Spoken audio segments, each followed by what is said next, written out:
attachment, oh, bring them all. Gonna take a lot of bombing to bring down the wall. Boy, bring your hammer, boy, bring your nail. Bring me something tough that just won't fail. Man, get your crowbar, boy, get your bat. Don't bring it soft, I need it harder than that. Harder than that, bring it harder than that. Boy, bring the pressure, come knock it down flat. Harder than that, bring it harder than that. Man, bring the pressure, I need it harder than that. Harder? You hear me? Bring it. Ow, ow, that's it, right there. If the job ain't done right, I only gonna get mad. So whatever you bring in, make sure bring it hard. Be doing what you doing and you will win the crown. Just hit the right spot and watch it come down. Yes! Man, bring your hammer. Boy, bring your nail. Bring something tough that just won't fail. Man, get your crowbar. Boy, get your bat. Don't bring it soft, I need it harder than that. Harder than that, bring it harder than that. Boy, bring the pressure, come knock it down flat.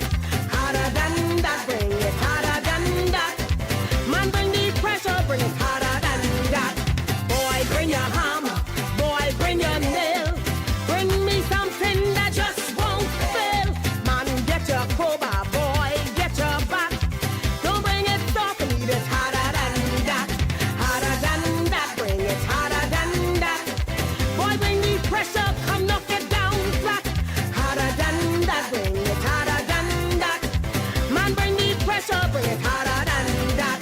Harder than that, harder than that. Boy, bring the pressure, come knock it down flat. Harder than that, bring it harder than that. Man, bring the pressure, bring it harder than that. Man, bring the pressure, harder than that. Boy, bring the pressure, harder than that. I need the pressure, harder than that. Boy, see the pressure, harder than that. Give she the pressure, harder than that. We need the pressure, harder than that. I need the pressure, harder than that. Bring me the pressure.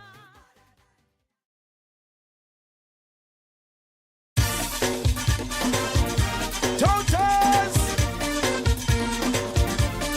Let's go! The mighty Sting! Come on! I plan to have a party and have myself a ball. I fix my house, clean my yard, I even paint my wall. Bohemian music jamming, the party going great. When somebody call out, boy, come hurry, check your gate. I rush up on the dance floor to see what's going on. This big, dark, tall dude was thieving on my corn. Then right behind this fella, two sisters dressed in black. They had 4 plates of roast beef and a case of soda pop. When the Totals come to your party, yes, they will cause you plenty of stress. Cause before your party half over, you ain't gonna have nothing left. All your food, they will touch. All your drinks, they will touch. All your plates, they will touch. Man, that's the truth. Take my word. When the Totals come to your party, you better hire security too. Yes, man. Come on. Watch them all the time. Totals. Dig it. Come on. Oh, yeah. Listen. You know my pressure gone up, I was ready to attack. They say, mister, please don't row us. Go check them set round back. I rushed round to the back to see where it all was gone. Them cooks take my roast beef, my chicken and my corn. Now this long-mouthed woman who couldn't get enough. She say, y'all gotta need more of that good stuff and stuff. I say, woman, get out my yard before you make me boil. She look at me, she suck her teeth, say, child, wait a while. Wait for Totals. They will cause you plenty of stress. Cause before your party half over, you ain't gonna have nothing left. All your food, all your drinks, all your plates, man, that's the truth. Take my heart. you better hire security too. Oh, boy, they want enough food for Sunday, Monday, for their lunchtime, even for dinner when they get from work. Take my off, check them totals, they keep fighting their back walking and they voice, man. Well, I ran to the bar stand to try and catch myself. Bartender looked me in the eye, say ain't nothing left. Didn't take away all my drinks and that really wasn't nice. They took away all my things and they only leave me ice. I've seen this done at weddings and even funerals too. Bahamian people like to toast and that's the gospel truth. Next time you have a party, don't say I ain't warn you.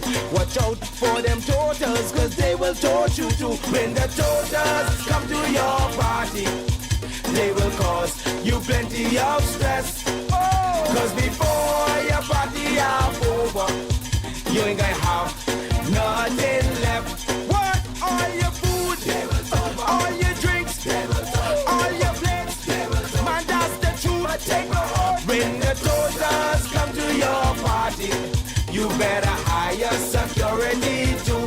What? When the totals come to your party, they will cause you plenty of stress. Sing says so. Cause before your party half over, you ain't gonna have nothing left. I say, when the totals come to your party, they will cause you plenty of stress. Cause before your party half over, you ain't gonna have nothing left. What? All your food, all your drinks, all your plates, but that's the truth. Take my heart. When the totals come to your party, you better hire security too. Sting!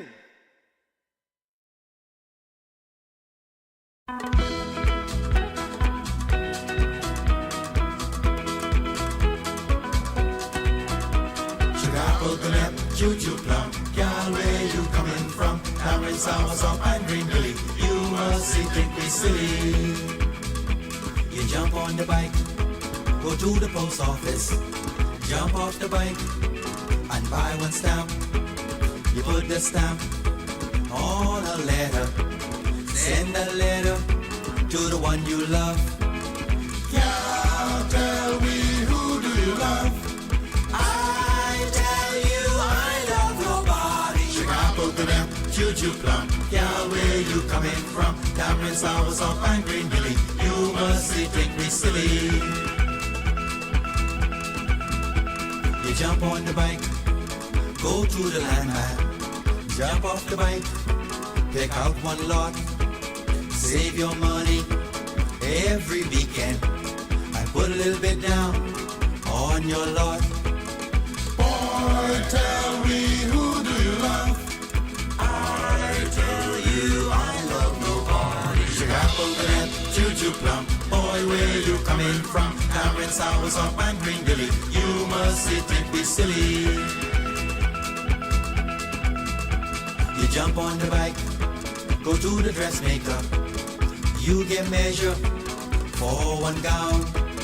The gown is white and it got lace. With one veil, fall across your face. Girl, tell me, who do you love?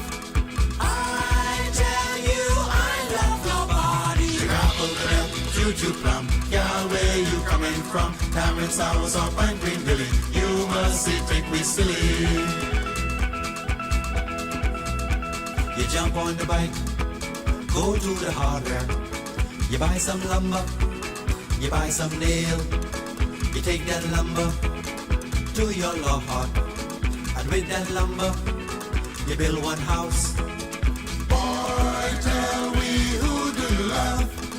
I tell you I love nobody. Sugar, coconut, choo-choo plum. Boy, where you coming from? Tamarind, sour, salt, and green chili. You must see, think we silly. You jump on the bike, go to the church. Who walk with you down the aisle? Who you put on your crossbar? Who you pedal home to your house? Boy, tell me, who do you love? I tell you I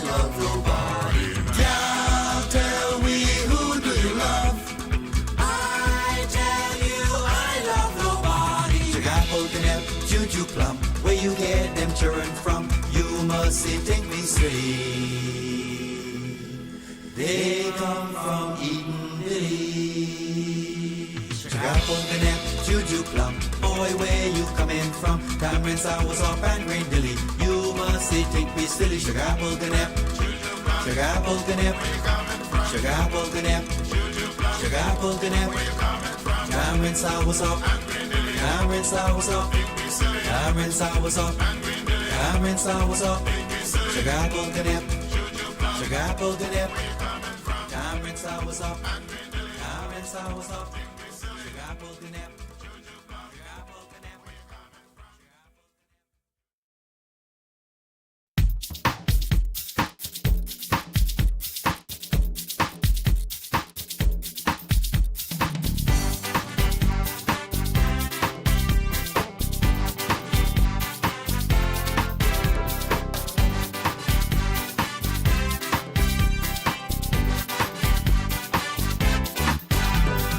Woke up early one morning to the rising sun.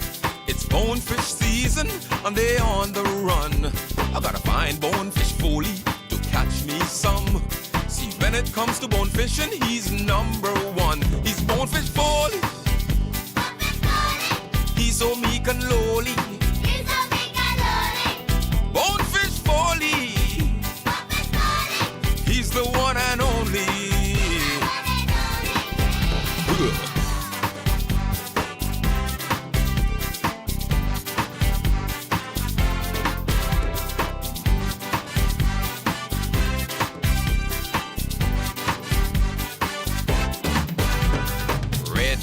Shallow Flats and Garden Key are his drops in the bite. He say that's where they does be. For many years he been taking out celebrities. I have a dream where the powerful and the powerless will sit at the same table, where the haves will see the have-nots, not as burdens, but as brothers, where class will not divide us, but conviction will unite us. I have a dream that the oligarchs will remember we must all eat, that the brown-faced neo-colonialists will remember who they are and whose they are. I have a dream that fraternities will build beyond internal architecture into a national bond, that the walls of design will give way to the bridges of brotherhood, not a fraternity of symbol, but a brotherhood of substance.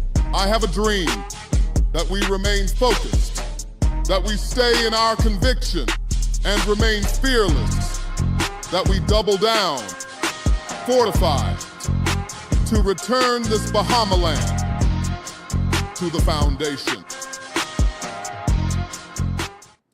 Good afternoon, ladies and gentlemen. This is The Foundation with Howard Grant right here, jamming with you. It's grateful to be in your company always. I hope that the water has resided or subsided in your house, right? I see this water splashing all over people's house. I see this water doing a great deal of things. So I hope you guys are good out there in the city of Nassau, more specifically. And wherever you are throughout the country, I hope that you're doing well and being able to do these things. Today is September 30th. The last day of the month. The month of September is really a birthing month, a month that we gave birth to a great deal of things, more specifically here on the foundation. We're grateful for you and grateful to you for being able to support us in what we do as we continue to be able to go forward. We asked that you guys kind of pick up the realigner. We told you that the realigner, all the information's in there. You can be able to pick up the realigner. It's at various locations. Let me see if I can pull that up right now. Is at various locations in Grand Bahama, in here in Nassau, and definitely in, so you got at Bellevue Gift Supplies, you can be able to pick up the realigner. The Municipal Motors, you can do that. Prescription Polypharmacy in 8 Mile Rock, you can do that. This is in Grand Bahama. Here in New Providence, I got to be able to re-up these places. I know these persons have already been able to do what they had to do. So the Garden of Eden, Roker's Gas Station, Porky's, Esso East Street, Esso Village Road, Shell on Prince Charles, Kenneth right there on Prospect Ridge, and Burton. You can be able to pick those things up. And Exuma also at Smitty's and at 8 Till 8 and Trinays. All right. I want to thank you guys, man. Thank you so much for being able to be a part of what we're doing and jamming with us. It is a wonderful day, and I got some good company, man. I got some persons who have been doing some stuff in the constituency, and a lot of persons have been being able to talk about that, the constituency of Mount Moriah. But more specifically, his capacity and what he's been doing in this executive chairman capacity over at Bahamas beaches, public beaches, and public parks. He's been doing a wonderful job, and he had some stuff being able to come up and allow him to be able to talk about that. I want to introduce you to none other than the Honorable Member of Parliament for Mount Moriah constituency, Mikhail Barnaby. My brother? Glad to be here, Howard. I'm glad that you're here. Yeah. I really am. You're always looking sharp. Trying to keep up with you, bro. You need to stop. Hey, come on, man. I can bring you a scarf. And we started fashionably late. We did start fashionably late, right? Right. But we're going to get all this information in now. Introduce yourself to persons out there. Let them know who you are. Well, my name is Mikhail Barnaby. I'm the Member of Parliament for Mount Moriah, the Executive Chairman of Public Parks and Beaches, a husband, a father, and someone that believes in our country, someone that believes that we can go to another level. And that's why I started campaigning and working from 2010 in Mount Moriah. And I think that beyond just myself, the team that we have in the Progressive Liberal Party, led by our wonderful Prime Minister, is doing just that. We're making a huge difference in the lives of many Bahamians, and that's what I'm all about, making a difference. You are. And I want to say something to you. I know that you're a member of Parliament in your capacity as executive chair, but most recently we would have been able to see it really come to light with the passing of another cabinet minister. And I know that you want to be able to say one or two words about that, Honorable Vaughn Miller, who passed away most recently. So I'll give you an opportunity to be able to say that. Well, he was a very different kind of individual. And let me tell you what I mean by that. He had a spirit of forgiveness in him. And people talk about humility, but a spirit of forgiveness, you can tick him off, say whatever you want to say about him. And as big as he is, he could have returned fire, and he refused to return fire. And a lot of us would if people tick us off, you know. And so that's what I learned from him. He was a family man. He always talked about his family when we ate in the lunchroom, talked about, spirituality, talked about Africanism, African pride and where we came from, talked about God. And he would always start, his presentations in the house with Elohim. He would always talk about God, and he put God first. And not just put God first, he kept God first. And so he was an example beyond just politics, because, politics, we're here for a season, some of us longer than others. He served his country, but it's the impact and the way that you make people feel stays much longer than we may be on the earth. Yeah. I'm glad that you were able to say that, because some of those things, have a tendency to kind of just drift off in your mind. But like you did say, I remember that he really was a warm soul. It was so shocking, and it just reminds us how fragile life truly is. Just fragile. It blew my mind. And it reminds me that you got to live. Yeah. You got to live. Today. Yeah, now. Yeah. And so if you're not doing that, then you're wasting time. And he found his purpose. And he was able to say, my work in this particular season and capacity is done and understood. And when we hear Leslie Miller talking about him and saying that, look, man, I got to spend more time with my family. It resonates, because that's a sentiment for a great deal of members of Parliament. All of us. It's a major sacrifice. Yeah. We sign up, right? We sign up, so obviously the public expect a lot from us, and we expect a lot from ourselves. Mm-hmm. This is great work that we're doing, and I don't mean great as in a good time. I'm talking about in terms of scope. I'm talking about in terms of the amount of lives that we have to touch, and I'm talking about the depth of the work that we have to do. Yeah. And so this is great work. And so in that comes great sacrifice. Absolutely. With our families, our friends, and ourselves. And so we put ourselves aside, and we do the people's work. And to hear our colleagues say to us who are still in the battle, remember first fruits. Put God first, your country, your family, and just hearken unto that kind of advice, even from the grave. Wow. It's amazing that you would have said that. You really being able to kind of jog my memory and bring a great deal of things up, because I know him personally. and he is really humble in his posture, and like you said, really forgiving. A great deal of persons within this particular sector, they ain't forgiven. Man, you say something, but some people, man, they holding that for life. Hey, For life. you may think they forget. You might lose your job. You may think you forget. They swing the block. In 2 years, they coming They right call it, back. They swing the block They're on you. coming right back for you. So, yes, sir. Right, but so he's been really being humble, and I think a lot of us learned lessons from that. Have you learned any lessons from that? Being able to see him in that, because I know that you've been in the game, being able to serve even under former ministers and members of parliament, and really been able to serve in various capacities, right? And then you found yourself formally in this thing. I'm sure that you would have learned a great deal from the men and women before you. I've learned a lot, but what they've done is they've underscored things that are important. And I think you have to come into this with a certain mindset of your own. And then you go to those who know the way, and you say, this is what I would like to accomplish. These are some of the things that have been instilled in me. This is how I want to see my country.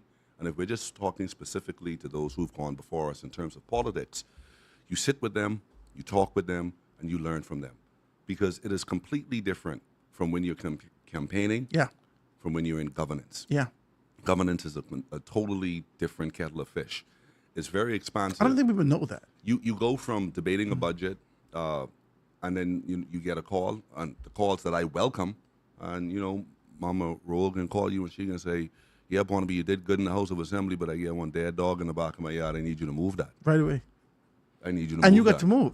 Man, I got to move it. Okay. Some of them I move myself. Okay. Because that's the scope of the work, and that's what they demand of us, and that is the entry to admission. Has there ever come a time that you said that, wow, this is too much? Never. Never. Never. What I do say is that this is a privilege to serve. I remind myself that. And I always say, remember the mission. It's heavy to say that because a lot of members of parliament's posture, whether or not they say it with their mouth, their posture has always been, it's a privilege for you to have me, No. as opposed to it's a privilege for to serve and approach this with humility. We find a lot of persons amplified with arrogance, unfortunately. One of the things I said to my team is, we are going to treat our first year like our last year. Out the gate. We can treat my first year like our last year. Talk to me about that. Well, I've studied the game. I've studied what we do. And in politics, first impressions is everything. Yeah. And I said to my team, we have to be transformative. And in being transformative, we're building a community center, and we've repaved roads, and we fixed rusty water, that low water pressure that's been down for about 40 years. But one of the most transformative things that I see in politics, because we have had voter atrophy, one of the most important things is being a man or woman to your word. Your word. And so, I knock on doors during the campaign, and I say, Miss Roll, or Miss Smith, or Miss Daisy, or Sir, or Mrs. Smith, or Mr. Colebrook, give me a chance. Please. I ain't let you Straightforward. down. No long words and none of these things. Listen, Straightforward. I tell them I need you. I need your vote. I I need need you you. to give me a chance. And I don't want to let them down. How's Mount Mariah responded to that?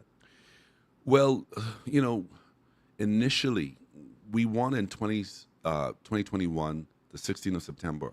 We had a recount. I don't know why, because we won by a good number in the hundreds. But we had a recount. We attended the recount. And after the recount, I said to my team, we can hit the ground. We can hit the ground. And my team could tell you we got the video footage, September 17, we were back on the ground. And I went to this lady's house. And I said, "Good afternoon, ma'am. How you doing?" She said, "Man, I want to see y'all, man. All y'all is lie. All y'all is lie. Y'all is go missing." I said, "Mom, I'm here. I'm here." And this is the day after victory. This is a day after, because people can't believe it. Because you in this for yourself. You in this for me, man. And people have been so shell-shocked throughout the years that they can't believe it. They won't believe it. Heavy. You here, mom, but you ain't here. It's heavy. And I hold on her. I said, "Mama, I here." She said, "Man, all you all are like." I used to crack this little joke on the trail. I would say, they say, Barnaby, first time I meet a person, Mom, Barnaby, I want to see you, man. I say, well, anyway, go get his stick, the next person's stick. You could beat me with that stick. Because I meet them stick here.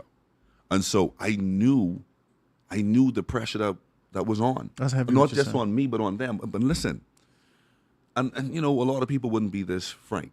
But when we get together, I feel, you know, a brotherhood here. I could say some things to you. I feel appreciate like that. we're having a private conversation, right? And you look at the data. No one want to tell you this. They don't want to tell you this. They ain't gonna tell you this hour. Tell me the truth. Don't. Data says I got some data too. just like a used car, after you win the general election, just like, you know, when you drive off the lot, the car depreciates The value depreciates. right away. Right after you win, the value goes down. You in a value race. You are in a valuation race because the data says that you're going to be unelected. But you have to say to yourself that you are going to give your absolute all to this. And what I've seen in the new crop of members of parliament, we ain't accepting that. Wow. We're not going to accept that. Not for ourselves, but because the reward on the back end is if you get to the people and you help the people, Yeah. if you help them, they will return to you. And so it took a while. It took a while, and I said, you know, I don't plan on losing no value. I don't plan on losing no value. Have you? I've grown in value because think about this, Howard. People went to those polls knowing me from being the right-hand man of Arnold Forbes, Okay. right? I was waiting for you to 2010. tell us that. Man, You didn't see me. I insinuate that. Man, listen. But this is what you've done. Man, Arnold, You've tell me- been in this game. Arnold tell me go get his bag, I go get his bag. Okay. He tell me go pull up the car, I go get the car. He say, Barnaby, what do we feel like eating? I know that question ain't for me. He telling me, what he ready to go eat? I said, what you want, boss? He said, you want Subway? I go get the Subway. He said, I feel like eating You something healthy. never had pride in service. I gotta serve. That was the big homie. This heavy. That's still the big homie. That's the big homie. There's So- a level of pride that persons carry. Why would think years and I? No, see, my team sometimes have to tell me, man, use the MP, I can lift that. I can do that. See, because I've been a general longer than I've been an MP. I've been a general. And I know what it feels like to want something. Listen, I've sat in MP's offices, not many, waiting for them to come, and no show. He say he can come back. He coming back on Monday, but he traveling. I say he get the resume. Bring the next resume back. I said, but I leave that here on Monday. You give it to him, man. So I remembered that, and I said, if given an opportunity, I will never. no, I can try my absolute best. My God. And no one could ever say, I could say this nationally, no one could ever say that I promised them anything. Let me tell you a story, Howard. There was a gentleman, big time PLP, big time, big family.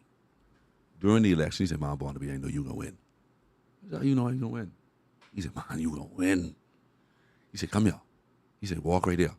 I said, what you saying? He said, man, I need you to promise me something. I said, promise you something?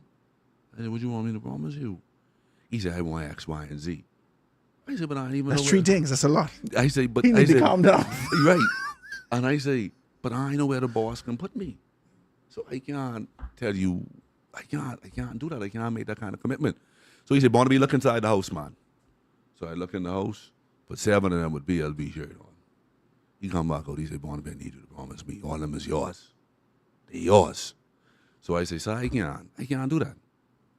So he said, Barnaby, look in that house again. This time they had pom-poms. They said, we ready now. What kind of thing this is? They say they ready now.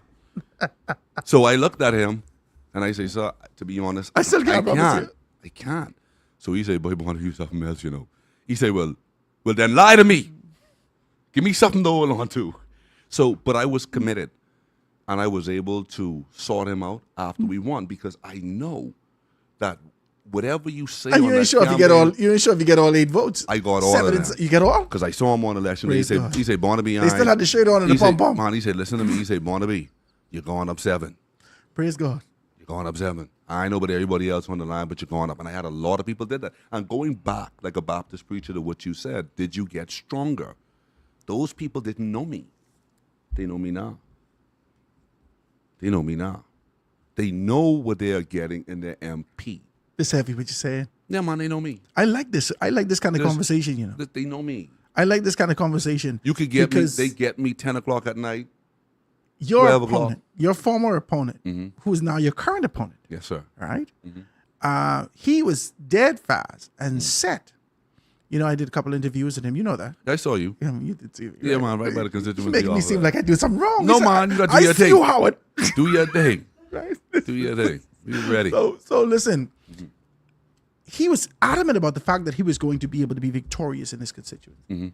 He was sure that despite the rhythm of the valuation that existed, like you talk about, despite the fact that over the past 15, 20 years, almost 25 years that we've gone through FNM, PLP, FNM, PLP, and certain constituencies, is that he was adamant about the fact that he was going to be victorious. He was not. The victory is the Lord's. Let me say that. Chateau Monande. Go Yeah, ahead. the Let me victory hear is it. the victory is the Lord. Let me It's hear not it. ours. He determines our faith. But let me say this: 2017 is completely different from 2021. Every election cycle is different.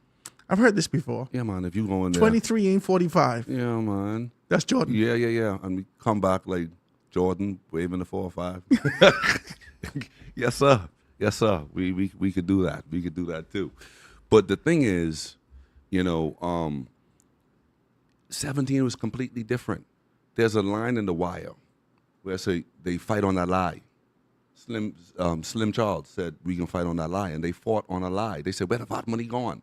And I'm going somewhere with this.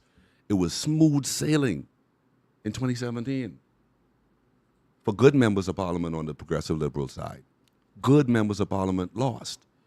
So when you win so easily, you don't really understand the lay of the land. You have to understand that all victories run through the people. That same man who slide from under his car and say, Barnaby, come here. You got to go. That's your boss.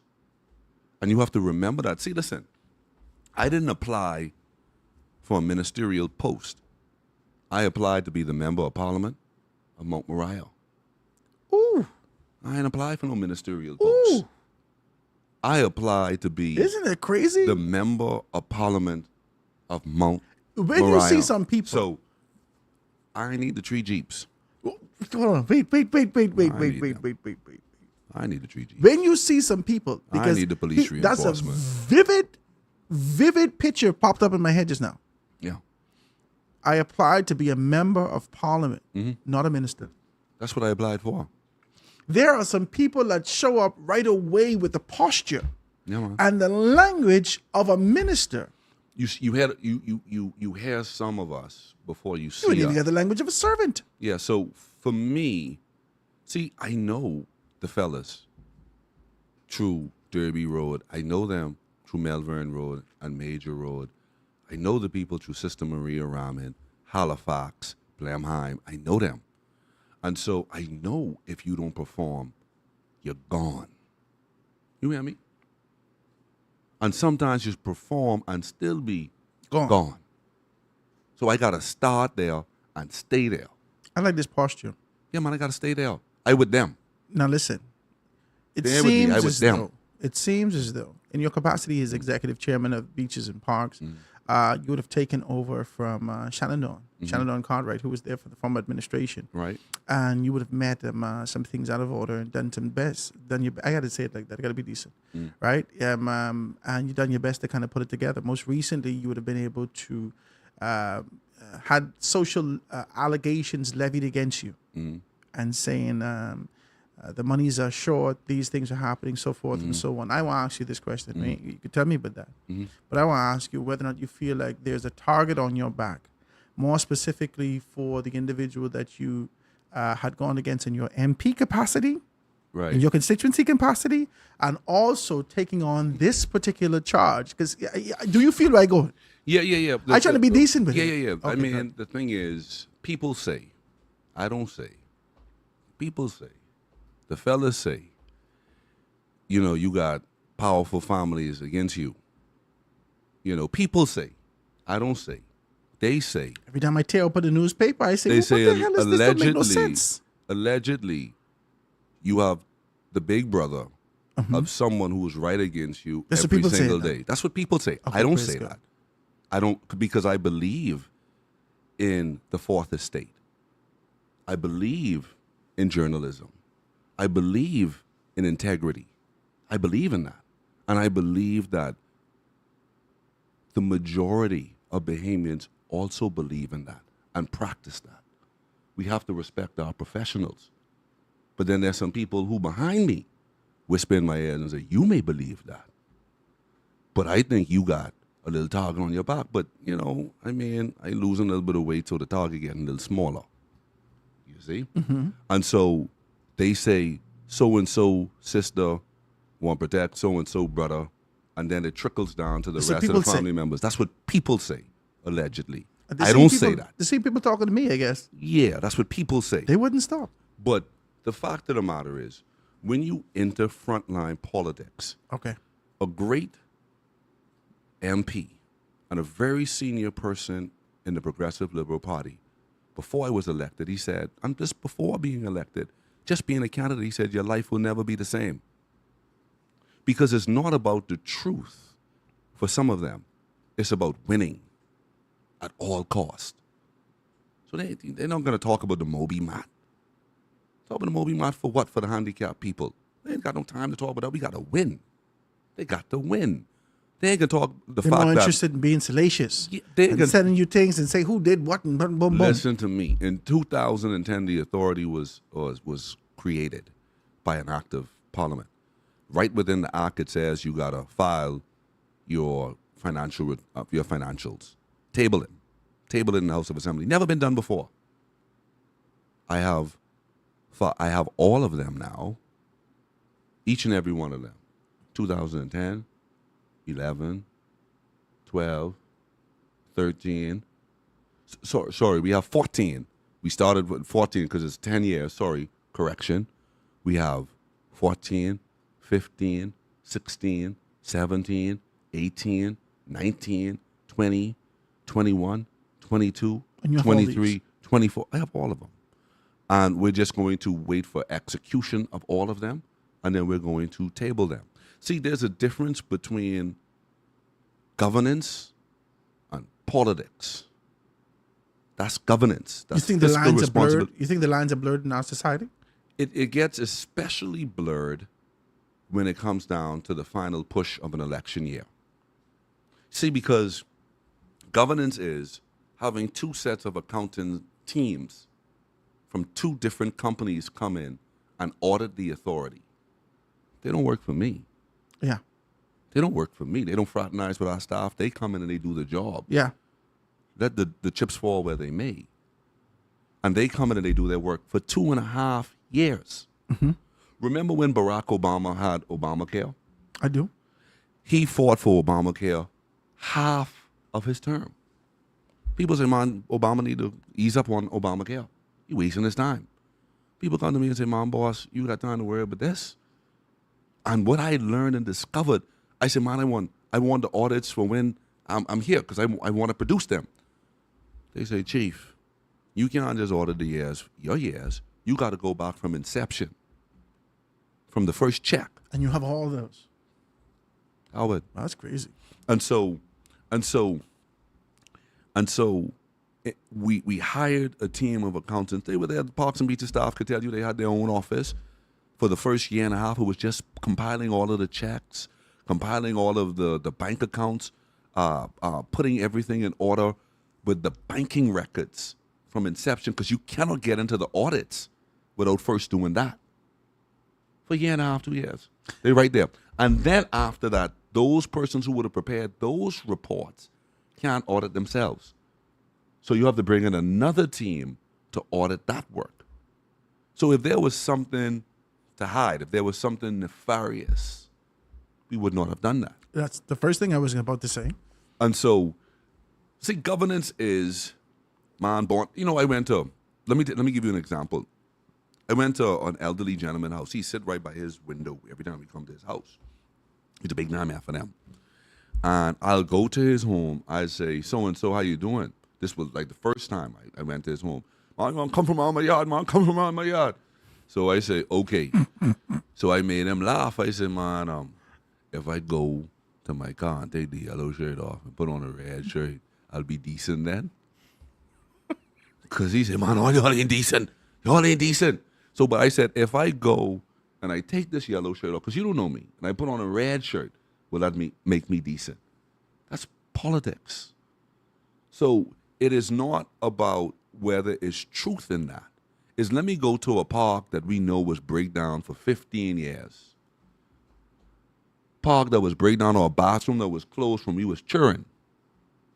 And say, look, boy, we ain't fixed this yet.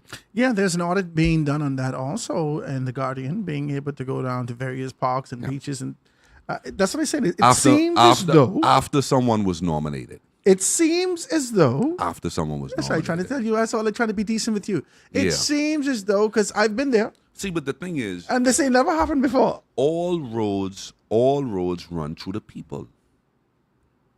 All roads run through the people. You got to go through the people to get to me. You got to go through them same people you ignored. Them same mama right there who may take a little long to get to her point. You got to sit right there on that stool And be listen. patient. And be patient. So you Don't might rush mama. So, see, a wise man, political man, Minky Isaacs from the BLP, he'd scream right now. He said, man, all politics is local. All politics is local. The people will protect you. Absolutely. So they read your story, and they say, man, we smart enough to see where this is going. Now, do we have work to do? Yes, we do. But before we can move forward, we had to move the people out of the old moldy building. We had to move them out of the old moldy building. We got to break down. No generator. We have a generator now. Standby generator. We had no cars, 2-3 cars, breaking down all the time. Parks and beaches now have a fleet. And we're very cognizant of climate change. So we said, listen, man, we need some electric vehicles. The Ministry of Finance assisted us with that. I just pulled up. I saw them. Yeah, when I came to Claridge Road, I have the photos. I presented them in the House of Assembly. Every skag breakdown. Every skag. Every single skag. And what I try to get people to understand, parks and beaches is huge in the scope of its responsibilities. Ain't no joke. So we're responsible for cleaning all of New Providence. Every single cranny, nook and cranny, every single beach, we're also responsible for billboards issuance and taking down. We're also responsible for all the vendors that you see. Huge. And then we have a staff. So if we go there and we fix a bathroom, right, Howard? We fix a bathroom because they've been vandalized. People don't want to talk about that. So you fix a bathroom. Somebody goes in and say, man, I'm going to break this toilet up. So then we spend... And this happens. All the time. Which is weird. All the time. And so we fix the bathroom and you leave it closed up. So the question I put to the board is, it didn't make no sense that we fix the bathroom then leave it closed. So then what that means? Because we got to respect ourselves. Because why even close it then when the woman walking around the track? She got to go dash off in the bush. Your wife, your daughter, someone Grammy, someone mummy, got to pull her pants down and go behind one tree and relieve herself. Yeah, Man, that's what it is. Yeah, you can't do that. So now we have to hire someone to man the bathroom. So there's a cost of repair, there's a cost to manage it, and then there's a cost to secure it. There's cost involved in that. So whenever we demand something in governance, there's a price tag to our demands. Let me ask you this. Yes, Do you sir. think that you're introducing a sense of accountability to this space that you're in? Yes, sir. And I think... Because that's a lot of the question, a lot of the conversations that we're having, even with the introduction of the audit, even with being able to understand these things, even with the approach of humanity that you're taking, not necessarily from an elevated standpoint, but understanding, okay, I was in this position before. I wouldn't want my mother going in the bush. I wouldn't want these things. Do you think that this is an introduction to accountability in this space? I think we can do more than contracts. Because that's how it's looked at for a very long time. We could do more than that. That's how it's been looked at for a very long time. I'm a professional, Howard, and my brain would turn to mush if I just stood there and just dealt with that.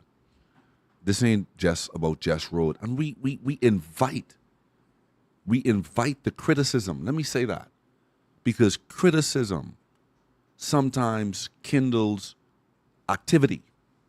So sometimes you have to say, man, boy, man, this ain't acceptable. It guides us, it moves us. Because we live in these spaces as well. But let me say this. There's a lot of I that I heard, and you say you. There's a team at Parks and Beaches. I like that. There's a team. There's a Mr. David Barry, the managing director. There's a Jeannie Scavallo, senior director. There is a Tanae Hanna, who's the public relations manager. There's a Mr. Walter Saunders. There's a Mr. Frederick Minnis. There's a Owen Whitfield. There are the women on the front desk. There's a customer service department that we never had. There is an events department that we never had. Never had these things. And as we travel, people always... This is impressive, by and the way. people look at... They say, well, you're all over the place traveling. What you traveling for? We found the Moby Mat traveling. That's where we found it. Well, I didn't find it through a corner in New Providence. I want you to tell me about the Moby Mat, but let me take this quick break. Yeah. Let me take this break, guys, and get back. We'll be able to find more about the Moby Mat, more about the accountability and the level of professionalism that's coming to Bahamas beaches and parks. This is an exciting thing, and I want to be able to talk more with Member of Parliament and Executive Chairman for the Bahamas beaches and parks, none other than Mikhail Bonavik. Quick break, guys. Going to be right back after this.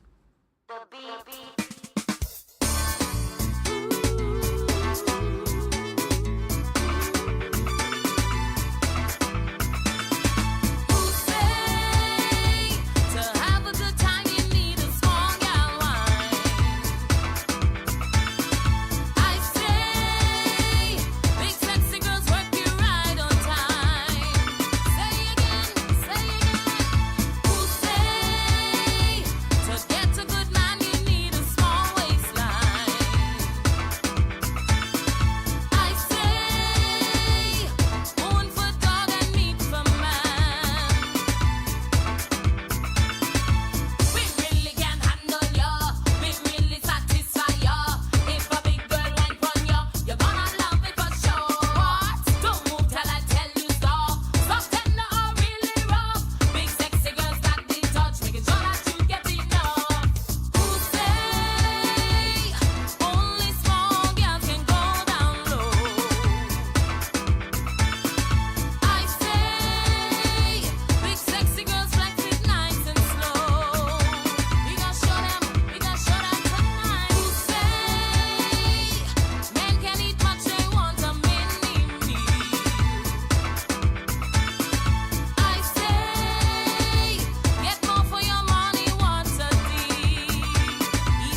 official launch of the Moby Map here at Goodman's Bay Beach is a pivotal moment.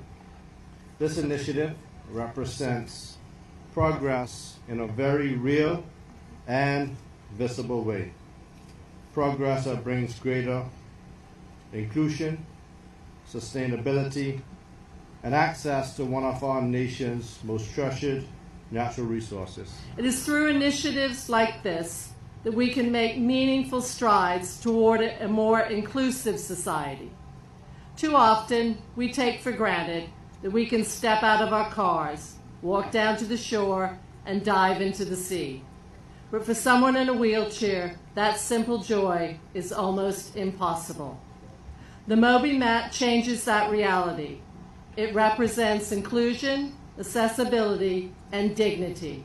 And I commend you for making it happen. Before the end of the year, we intend to look at our 4 big beaches. Goodman's Bay is one of those, Saunders Beach, Montague, and Long Wharf. And so it is our goal and our intent to have that done before the end of the year. We looked at the reception here today, and I think we're even going to try to expedite it before that, but we want to under-promise and over-perform. We intend to travel to the Family Islands next month, Exuma. We're looking at Exuma, Andros, and Kidd Island. And we are back, ladies and gentlemen. Just a little piece that we kind of, took from ZNES. Yeah, but we had to be able to play that, let you know exactly what was going on. We're sitting here with none other than the executive chairman for Bahamas Public Beaches and Public Parks, none other than Mikhail Barnaby, being able to talk to us. We were talking a little politics at first, but wanted to be able to get into this thing, man. The Moby Map is a tremendous thing that you did.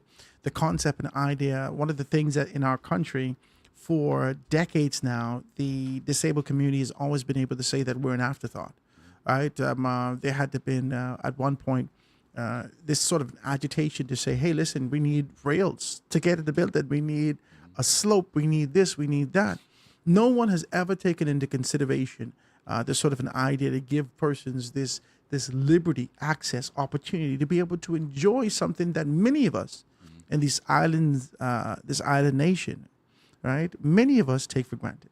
And so tell me how this particular concept came up. You started to talk to me about traveling and us being able to do this as a result of traveling. Tell me how this concept came to life. Well, there's a couple of things, but the thing that planted the seed in my mind was the speech from the throne, where the Prime Minister underscored through the Governor General the importance of access to beaches. It's there in the speech from the throne.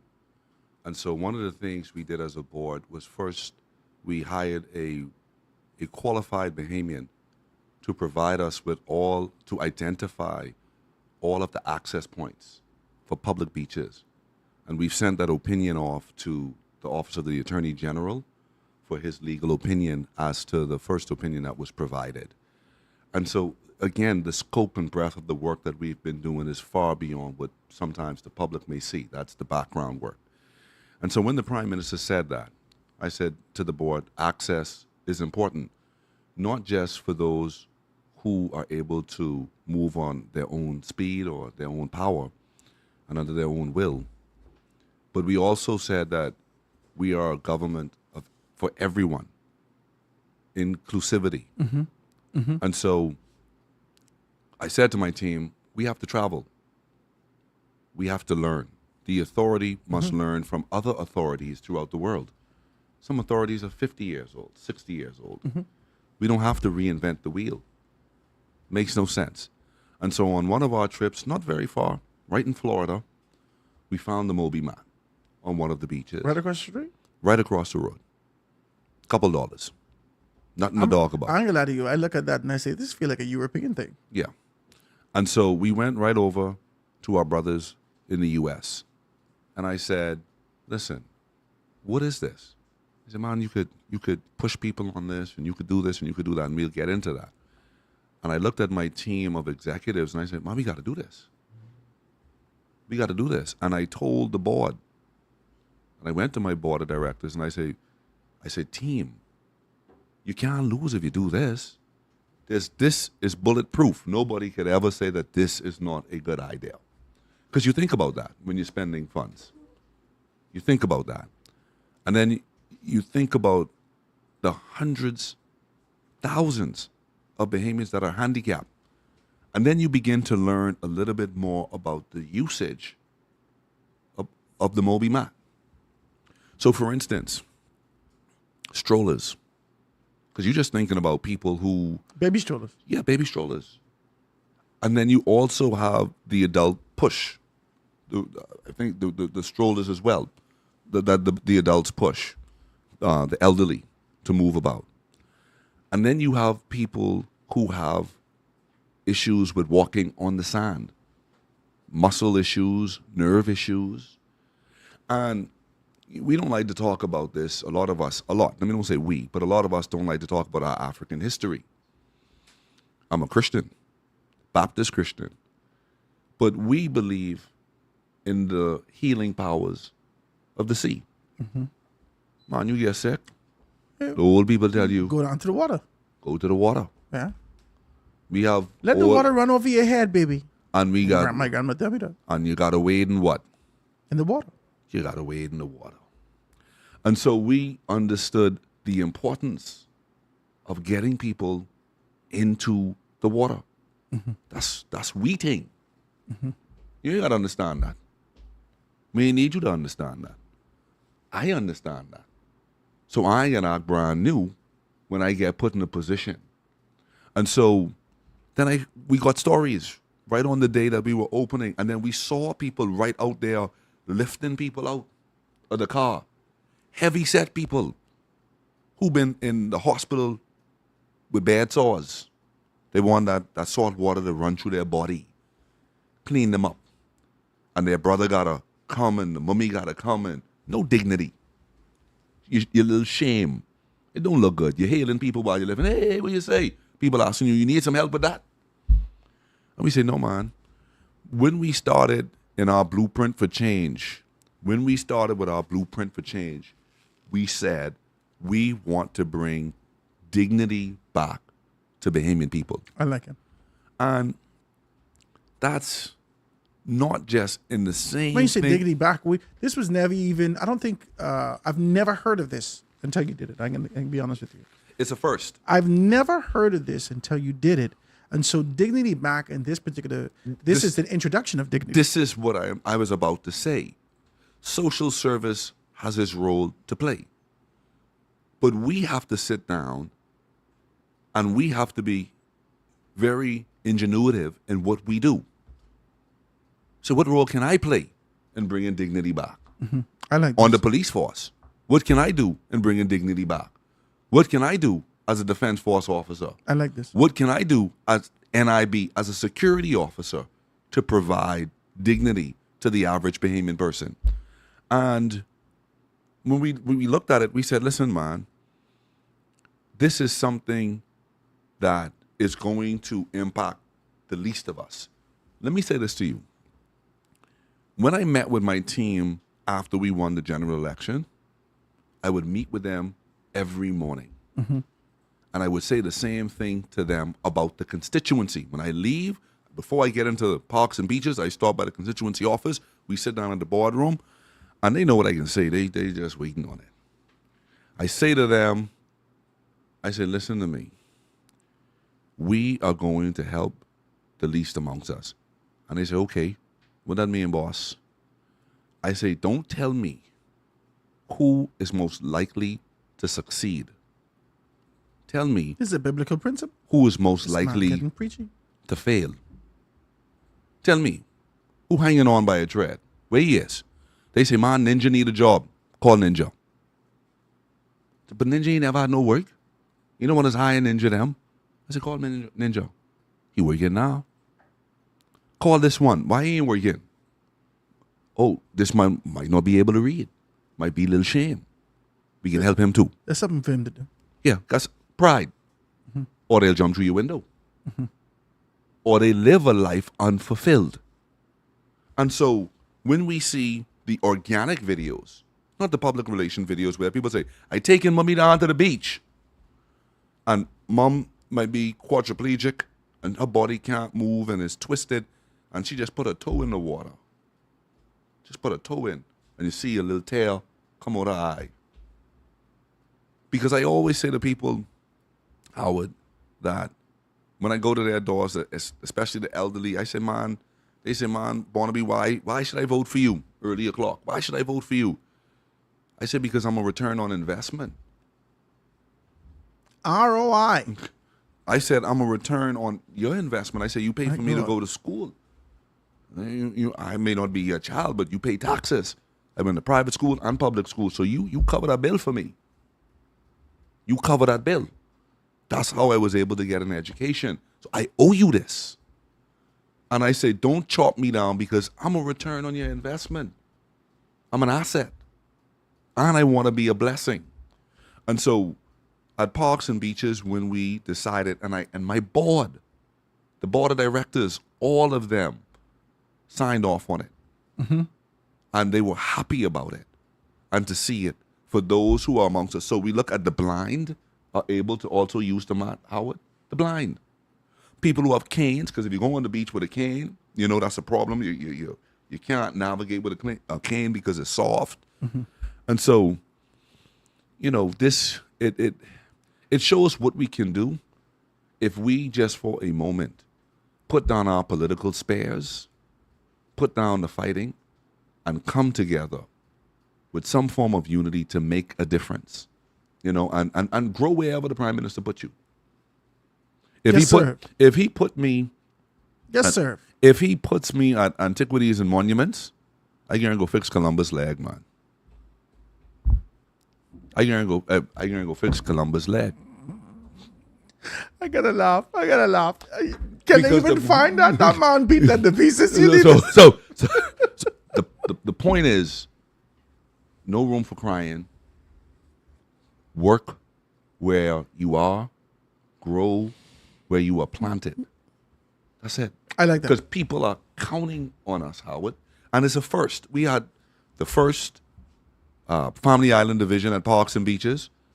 Because if you look at the statutory act, local government, the Family Island is attached to Parks and Beaches as well. So we want to have a Family Island division that speaks to the local governors and speak to the members of parliament who also act as in that capacity as well. A first. The events department. A first. So if I want to have an event, cookout, a wedding, sauce, I'm out, something, I call you. That is, yes, you do. But that's an event planned by the public. We are also talking about events started by Parks and Beaches. So we had the summer workout in the park. We had karate in the park. We have all of these events. Like if you go to New York, like if you go to London. I have to commend you, by the way. If you go to, as I sit here with you, because all you can do is tell me more and more and more and more things that you've done. As I sit here with you, I'm impressed. Thank you. And I don't just say this haphazardly because you're sitting here with me. This is impressive. That you've taken on this particular task and you have not grumbled. You have worked diligently with this sort of a concept and idea that your work is not unto man. Your work is unto supremacy. Your work is unto God. Because this is going to leave a legacy to ensure that when people come behind you, they know exactly what to do. It's heavy. One of my executives, my directors is in this room. And she said to me all the time, Chairman, you always talking about you ain't nowhere. You ain't nowhere. Right? And I say to her, Miss Cavallo, I call her Jeannie. I say, Jeannie, I can make sure the new chairman have it better than I had it. I don't care what side they come on. They ain't got to come here and do no audit reports. They can be done. They ain't going to have to come down and they ain't got no fleet of vehicles. It can be done. We can make sure it happens. And God first. But I am so indebted to the Prime Minister for giving me an opportunity. Isn't it an overwhelming thing? Because he didn't have to. He didn't have to. Listen, some of us under our former administration was deputy chairmen and so forth. I ain't got no billboard name. I ain't got no billboard daddy. I ain't got no billboard mummy. That's why when you come into my office, when you come in, thank you. When you come in, to my office and I see that hungry look in your eyes, I know that. I know that. I know how it is for someone to be able to bless me and still finesse me.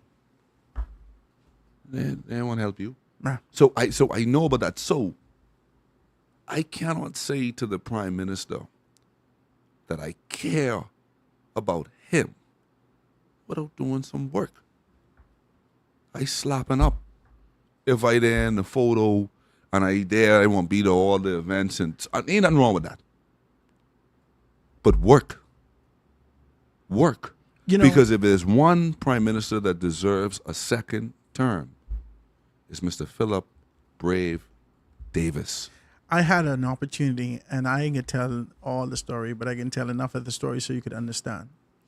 I had an opportunity to be able to sit and hear the historic value of contribution that the current Prime Minister has made when he was in the law offices of with him, Hubert Ingram, and former Prime Minister Perry Christie, with every one of them, right? And we call it CID, Christie Ingram Davis. the CID, okay, with the CID, right? CID. So the story that came to me started to talk to me about the personalities of each of the individuals, and how former Prime Minister Christie would always give you a good talk and always woo you with words, and how former Prime Minister Ingram would actually take this kind of a posture where he didn't want people to speak to him. And so Christie and Ingram never visited court as much as Prime Minister Davis, current Prime Minister Davis. And by his work ethic alone, by his commitment, he's become a KC. He's done all these wonderful things over the years. And the language before he's even won this, let's be very clear. The language before he's even won this position as leader of the Progressive Liberal Party and then eventually finding himself as Prime Minister, persons used to come to the radio station and say, Howard, listen to me. FNM and PLB, I promise you. FNM, the mic's off, Howard. Brave is the man. Whatever I need, I could go to Brave and get it done. His legacy goes far. It speaks Listen well to of me. him. You know, we say, our age group, Howard, we say, that's my boy. That's my brethren. That's what we say. There's so much people from the Free National Movement that come into my office and they say to me, older men and mature people, they say, I don't call him, I call him PM. They say Brave. They say Brave is my personal friend. Every single time.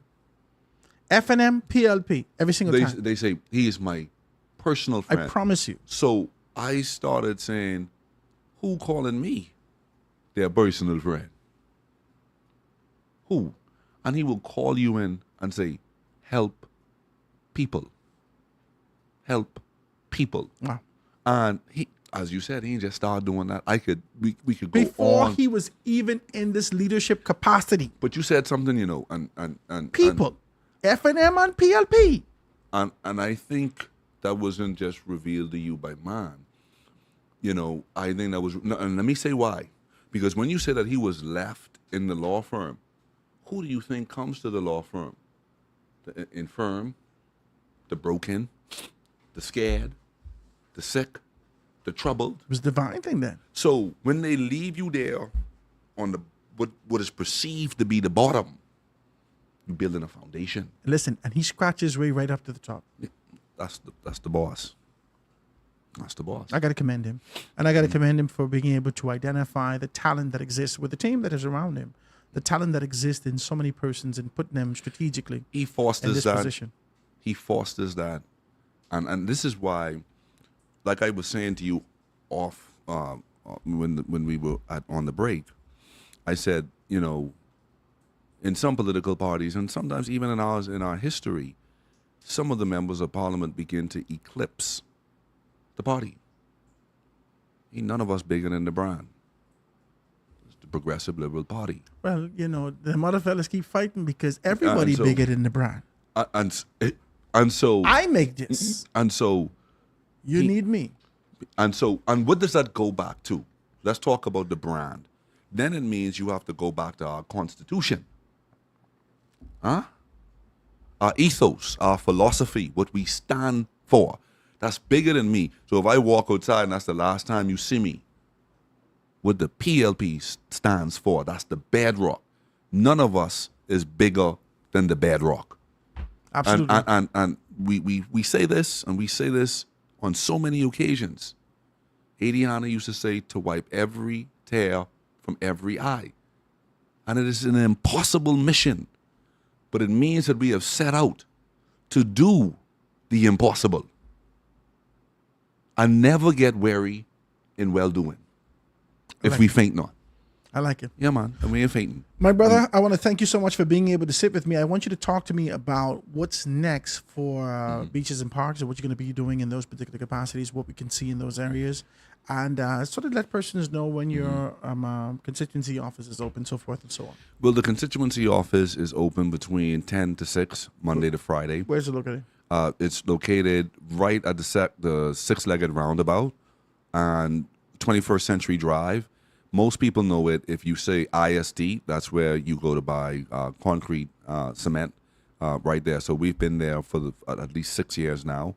We were there before we won the seat. Parks and beaches, what you can expect from us is a full public relations run so that we could have enough time to basically let the public know what we're doing. We want to really get to the family of islands. What the Prime Minister has said is we're no longer going, not just parks and beaches. He wasn't speaking specifically to that, but he was speaking to governance, that we're not just going to be Nassau-centric. It's about the Bahamian people every single where. That's why you see what's happening in Exuma, what you see happening in Eleuthera, what you see happening in Cat Island, what you see happening in Maikal, all of that development that is happening, all of that neglect that is being erased now by the Progressive Liberal Party. And so you're going to continue to see innovation from us. And we just want you to continue to look and see and feel the difference at parks and beaches. I like it. Ladies and gentlemen, I want to reintroduce you to the Member of Parliament. And I really wish you all the best. I'm going to be able to say that to you. I don't want to be able to put myself in the position to say that I want this one win or that one win, because it'll be indecent of me to do so. But I want to wish you the best. Let the people say, right. let the fellas say, that's what I would say. Let the fellas say, the people say that, right? Yeah, people say. No, but I want you to do well because you are a representation. And I've said this before on many occasions that the youth in this country, despite your position, despite your political persuasion, the youth in this country, persons in my age group, 40 and moving up, we have to strategically find ourselves in the position of authority. We're going to be the next ones that take it over, right? And so we have to do so with conviction, with understanding, with an open heart, to be able to ensure that we put service to people above all. And we need a brotherhood and sisterhood. We do need a brotherhood and sisterhood. And we got to think bigger than politics. We got to be bigger than That's exactly what you're saying, you know. Yeah, man, we got to be, we need a brotherhood. See, because when you think attack first, it lowers your intellect. When you're mad, when you're angry. But if I see you as a brother or a sister, I can handle you differently. And so what I would invite, I like that. What I would like every single person in Treaty Politics, and I just a small time in this, you know, run on your record. If you've been there before, run on your record. Tell the people the community center you build and the pool you build. Tell them about the road on Major Road from 1981. Tell them you paved that. Tell the people the rusty water that's been there for 40 years, rusty water and low water pressure, tell them you fixed that. Tell them all them boys who've been on the block and wasn't working, who was getting in problems, now they got a 9 to 5 and they tired when they get home, so they can't bother no one, and they got a couple savings in the bank account. Tell people when you go to their door, tell them that. Tell them about the trees you cut down. Tell them about the national impact that you would have made. Tell them about the entrepreneurial opportunities that you would have presented to people. Let's stop talking about people. Let's start talking about the things that we would have delivered for our communities. That's what we got to do. I like it. Ladies and gentlemen, none other than Michael Barnaby, who's the executive chair of Bahamas Public Parks and Public Beaches. He's doing a wonderful job. I got to commend you. What's the website that persons can be able to look at and see exactly what's what? You got a website? Facebook page. On your Michael Facebook Barnaby page. for Mount Moriah. Okay. You have Beaches and Park on the website? It does, but I don't have it committed to memory. Okay. Guy, I'm sure you could be able to pull it up. Just Google Right. Bahamas Beaches, Parks, find out those particular things, and you could be able to do that. He has done wonderful, and he is the Member of Parliament for Mount Moriah. And like he said, go to the six-legged roundabout if you want to find out more about it. You know, some persons, and I won't call him, I won't see him. He'll be there when you 376-3446, 376-3446, 819-3446. Everybody got that number. Just WhatsApp me. Don't call. WhatsApp. Much more easier that way. When are you in office? You have office hours. At the authority or at the constituency office? At the constituency Thursdays. Every Thursday. Every Thursday. And as needed. Okay. So if they call in and they say they want to see me, I actually go to the houses, actually. Yeah. Yeah, because I think psychologically people say, I hire you here, you know, and so they want to see you in their house. Now, there's some circumstances where they want to talk to you privately. They come to the constituency office. I like But this. all they got to do I is feel like just... the human resources department in your house. So we come. Yeah. If there's an issue, I come into your house. See, you know, sometimes things get lost in translation. Yeah. If things can go haywire, it can be haywire because of me. Come Yeah. talk to me. Yeah, It's my yeah, number. yeah. WhatsApp me. It's a lot to do, but I like it that way. I enjoyed this conversation, my brother. You've really been able to enlighten me about the responsibility that we have to be able to work with it in our hand, Moses. You know what I mean? Yeah. To work what's in our hand. And this staff that we have, it can do a tremendous amount. We have to be able to apply our faith and apply our conviction to ensure that these particular things are done. Like I said, I really, really do hope the absolute best for you. And I encourage you to be able to be steadfast, unmovable for all allegations and speculations and all everything would coming at you. Be steadfast and unmovable. Yeah, man. This a big man thing. I like it. Yeah. Ladies and gentlemen, Mikhail Barnaby. We're going to take this break, guys. Going to be right back Yes, sir. after this.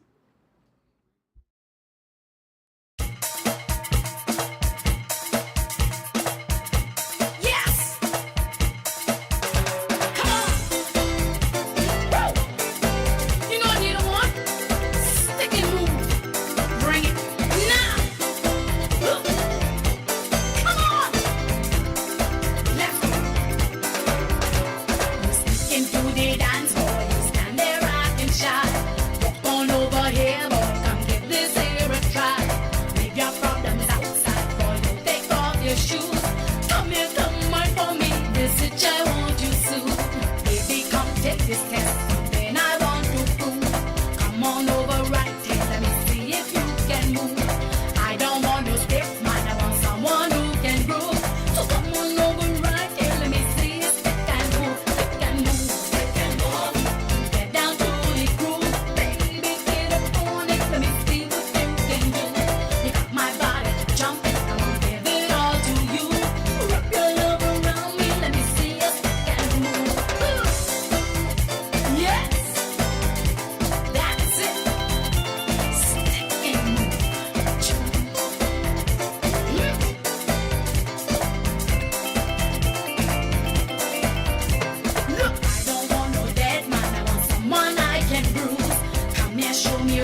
And we're back, ladies and gentlemen. This is the Foundation with Howard Grant on this beautiful, beautiful. I'm grateful that the clouds have rescinded and gone back into their kind of a space. I know that wherever you are, I hope that you're doing well as it relates to what's happening around the country, as it relates to what's going on. I hope that you're doing well, man. I hope that I was amazed to see some of the trees that fell. These things you believe that they ain't getting nowhere, falling out of the ground, popping up out of the ground, whatever the case may be. But I hope that you're doing well. I can't remember which drive I was watching the other day, but this lady, the tree fell on maybe about 3 or 4 cars yesterday that I saw. But I'm hoping that everybody's good. And I really hope that you're well. I didn't hear about any life loss. I didn't hear about any drowning. I didn't hear any major incidents outside of the deaths that happened over the weekend, which I think left a lot of us in shock and awe. What the hell happened? What happened? What's going on? What this? What that? I think it left a lot of us in shock and awe, and not necessarily knowing exactly what's what. So I'm hoping that everybody's good, and I'm hoping that you're well. If you want to be able to join us, you can do so. 827-0111, 827-0111. We're out here 4 years in power, and I ain't gonna lie. I expected a better representation.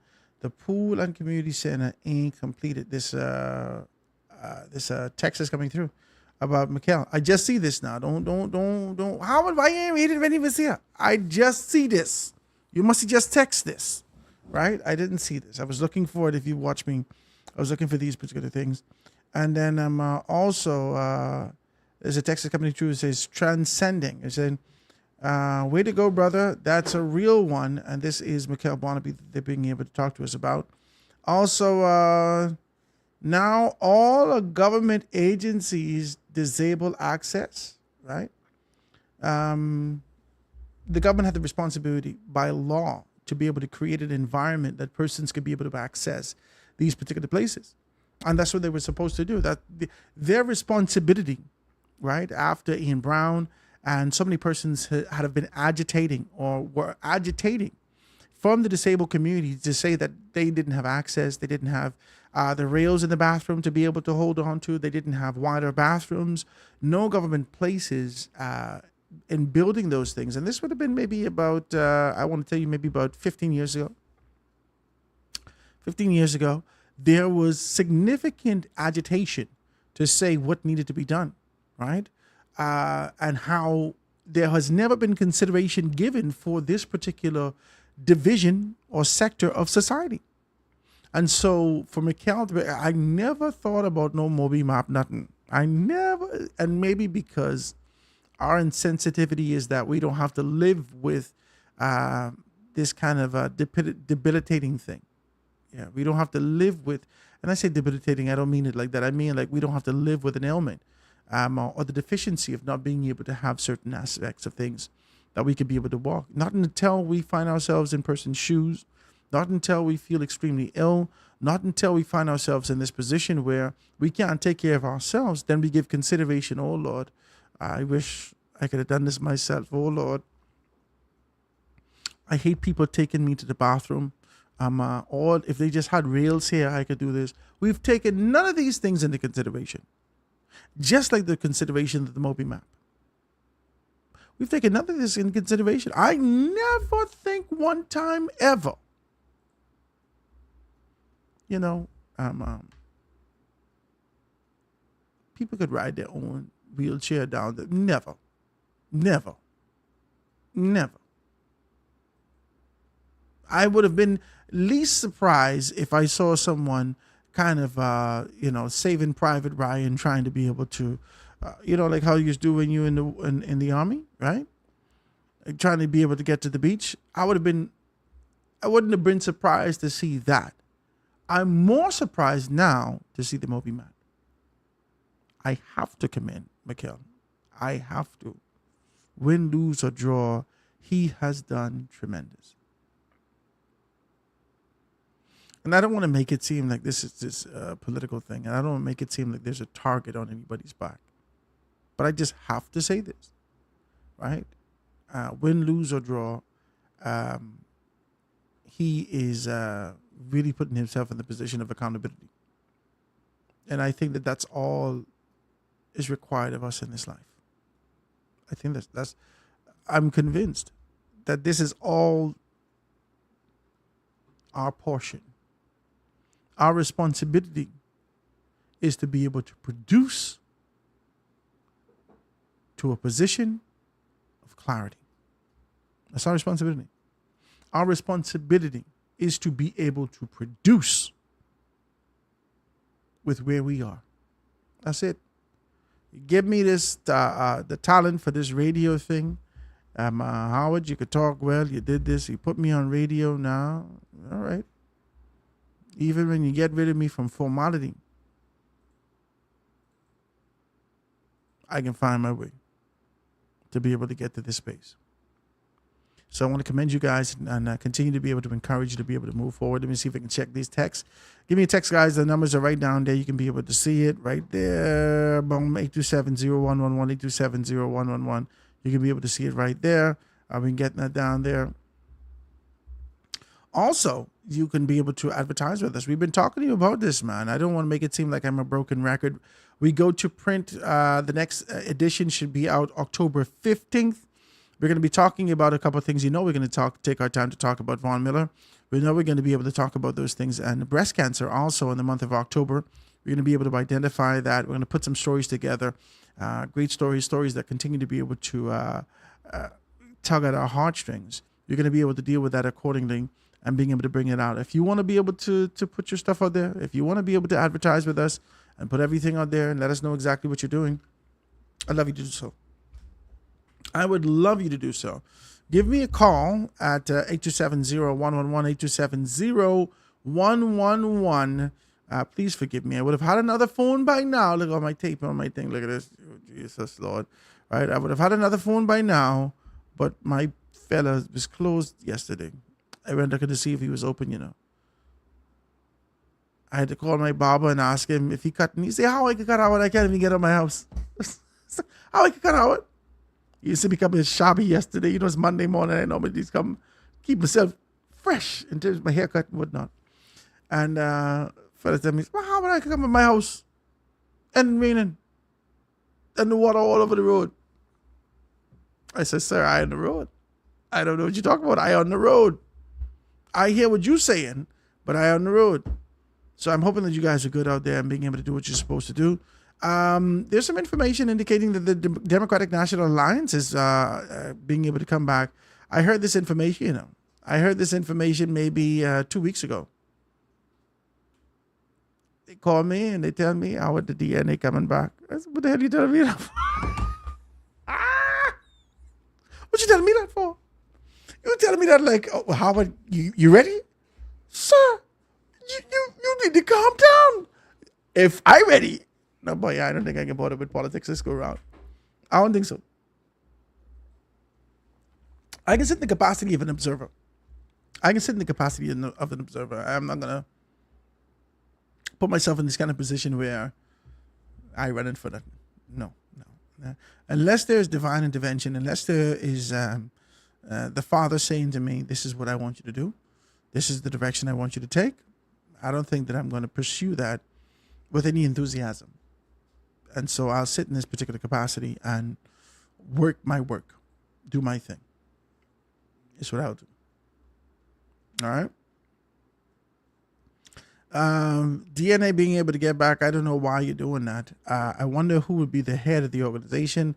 Let's see if we can be able to pull that information up in the Tribune and talk about it. I'm supposed to be able to stop it until you and get the paper.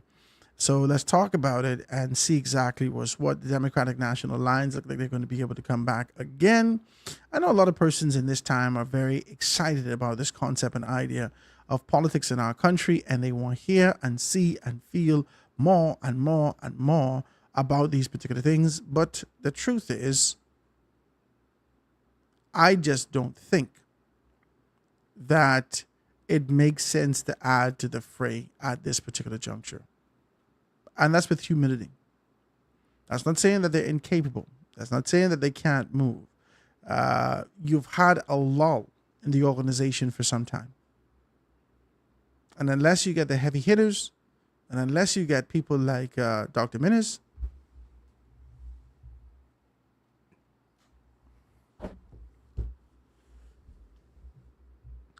I just did that. I just want you to know that. Yeah. I did it intentionally. Yeah, because y'all speculate too much.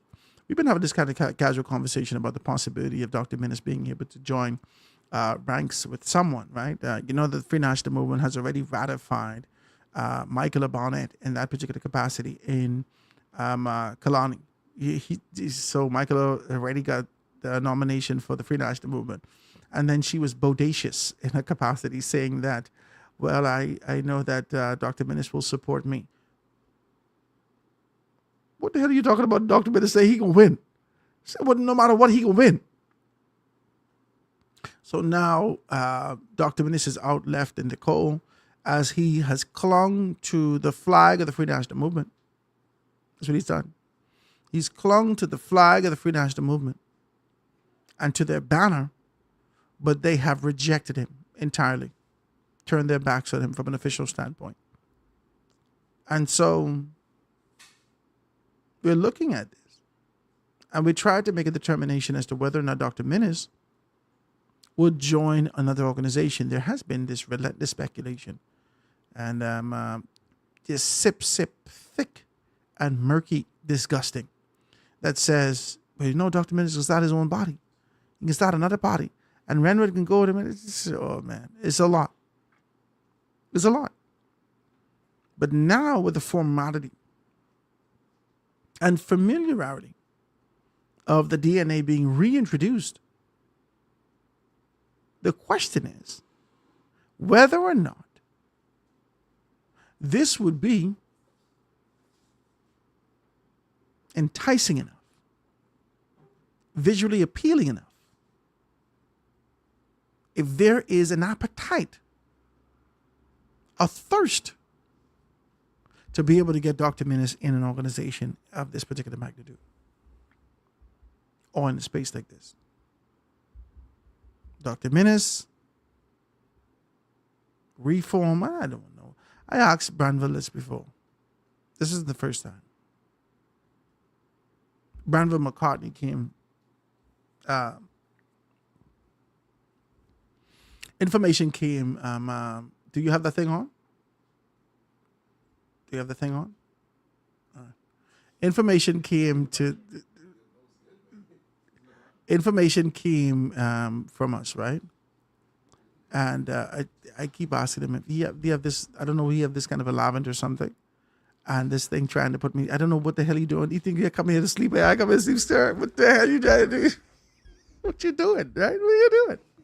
So information came to the forefront and said, listen, Dr. Minnis is going to kick off the DNA again. This is what I heard maybe a couple months back. I'll tell you when it was right now. I can tell you right now when it was. Because I text Branville right away. I can look right now and see exactly when I text Branville, right? Dr. Minnis came and he came to the forefront and he says, hey, no persons came to the forefront saying that Dr. Minnis would start the DNA again and he would be the leader and Branville would be the deputy. This is what he said. This is what the information said, right? And I text Branville right away, right? Let me tell you what I texted him. There we go. Let's get it. And he texted me back, absolute foolishness. That's what he said. Absolute foolishness. That's what he said. Let me tell you what it says.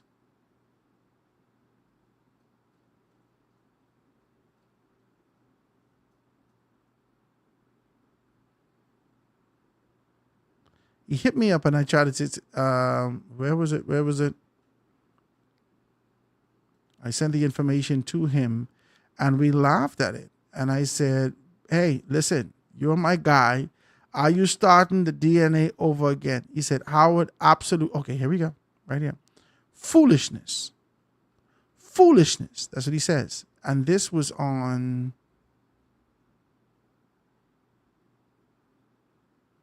September 30th, 2024, last year. Isn't that crazy? Isn't that crazy? 1 year to the date. 1 year to the date. Let me see if it's a good, decent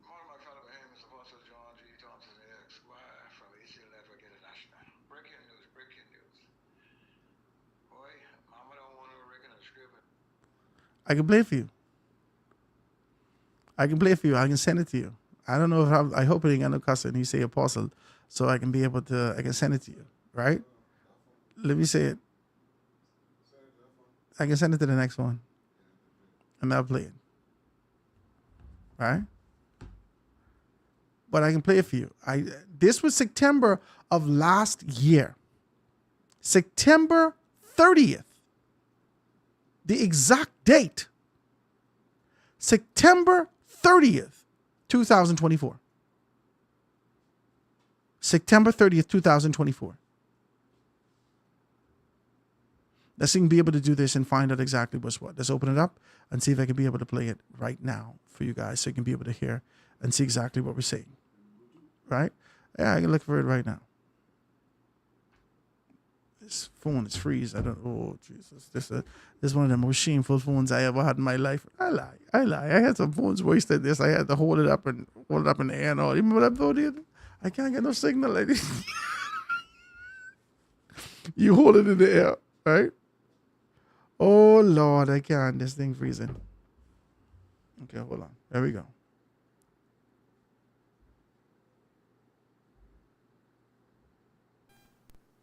Good morning, my fellow Bahamians. Apostle John G. Thompson, Esquire from ACL Network International. Breaking news. Boy, Mama don't want no wrecking and scraping in him. I told you, it only takes a spark to get a fire going. Breaking news. The DNA is back. And the sitting member of the House Assembly for the DNA leader, Dr. Hubert Alexander Minnis. I warn you all. Garbage. Absolute hog mess. Garbage. Hog wash. Garbage. 1 year ago. Mierda. The Spanish. Garbage. 1 year later, they recycle the garbage, they refine it, they did everything else, and they find value in some things.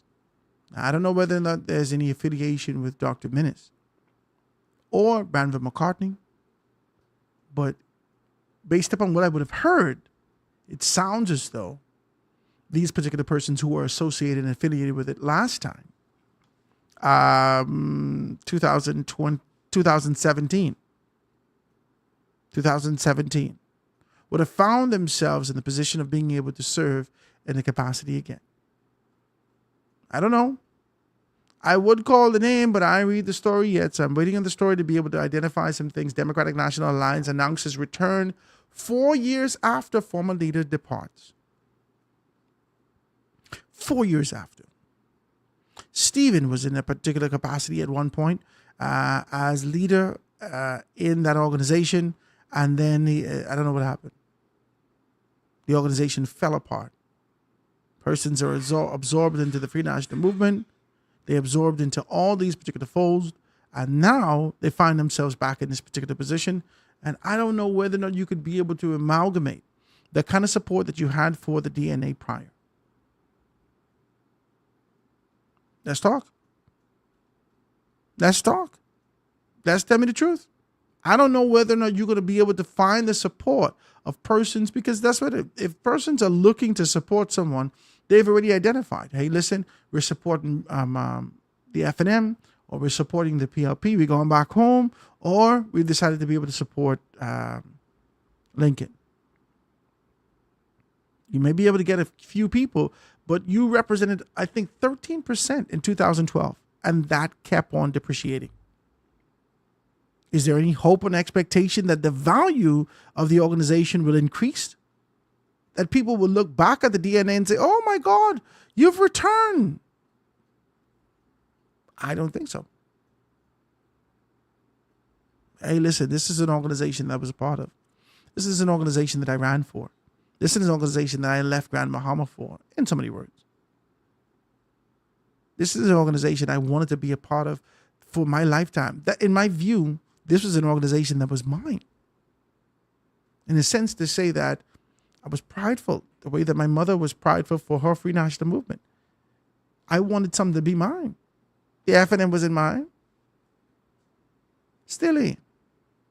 Just be decent. A great deal of people trying to be able to figure out, well, I guess we got to make do with this, baby. And they just find themselves in the organization, in the F&M. But that ain't for you. They don't carry your passion, your determination, your vision, your hopes, your expectation. They have their set ways of doing things. At least I could help mold the DNA. At least I could lend my influence to the direction that we can be able to go in the DNA. And what happened? Bam! Gone. I couldn't deal with it.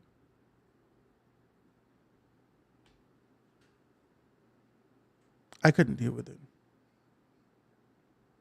Let's be able to talk about these particular things. Guys, I want you guys to join me in conversation one way or another. Maybe you can be able to hit me up on social media, all the particular spaces. You can take your text just like that and find out where you are. Or, let me read these things. Yeah, we can take a text right over here. Or you can give me a call. Give me a call, 827-0111, 827-0111.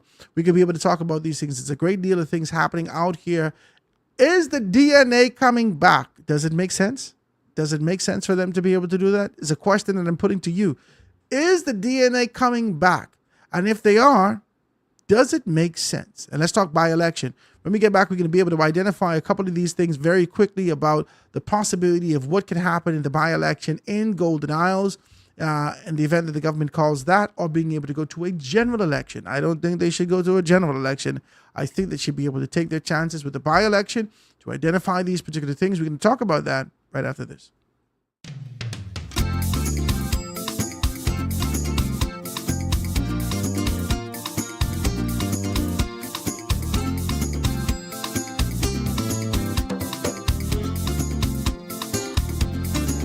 A pretty lady down the street one day, here's what she had to say. Life's been unkind in so many ways. I'll be evicted with 5 children, yes, hardly a cent to pay the rent, hung down head. Here's what she said. Oh, how I wish I could fly. I'd fly away so high, up with the birdies, way up in the sky. Things kinda getting to me. I need an escape. I'm sure many of you would relate. She said Monday stress, Tuesday stress, oh Wednesday stress, Thursday stress, Friday stress, oh Saturday stress, even Sunday, my only rest day, stress.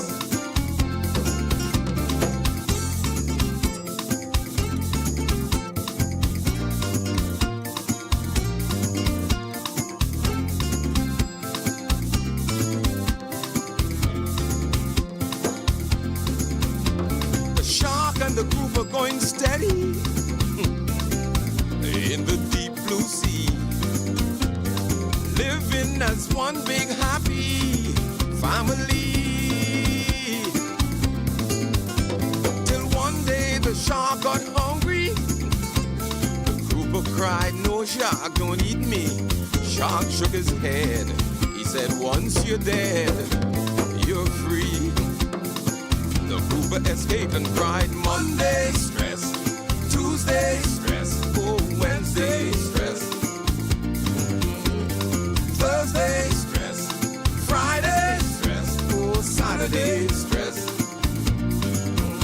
even Sunday, the only rest day, stress.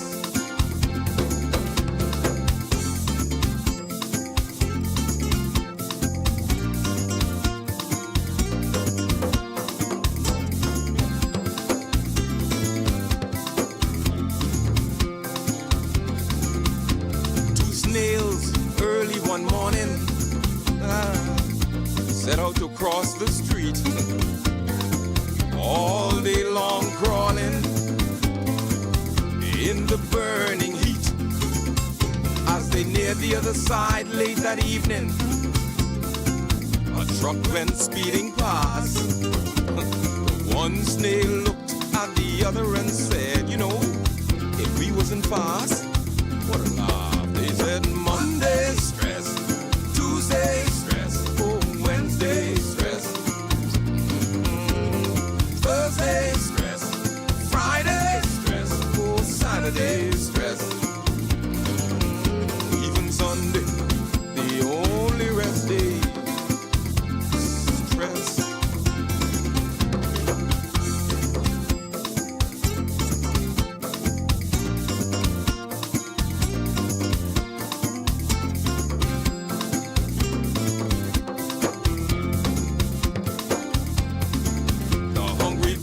Said to the monkey, let's go for a ride. Once in the air, he said, monkey, you're about to die. The monkey curled his tail round the buzzard neck. The buzzard cried, your grip is too tight. The monkey said, then straighten up and fly right. Buzzard choked and cried, Monday stress, Tuesday stress, oh, Wednesday stress, Thursday stress, Friday stress, oh, Saturday stress, even Sunday.